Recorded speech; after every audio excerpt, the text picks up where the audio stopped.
ماہ رمضان میں نفل کا ثواب فرض کے برابر اور فرض کا ثواب 70 گنا کر دیا جاتا ہے۔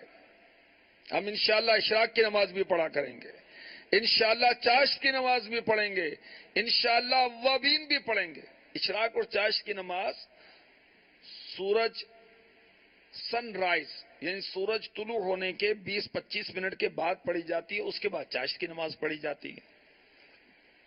اوابین کی نماز پڑھی جاتی ہے مغرب کے فرض اور سنتوں کے بعد، اور تہجد کی نماز یہ عشاء کے بعد چاہے 1 منٹ کے لیے بھی کوئی سو جائے، ایک نیند کا جھٹکا بھی لے لے، وہ پڑھ سکتا ہے۔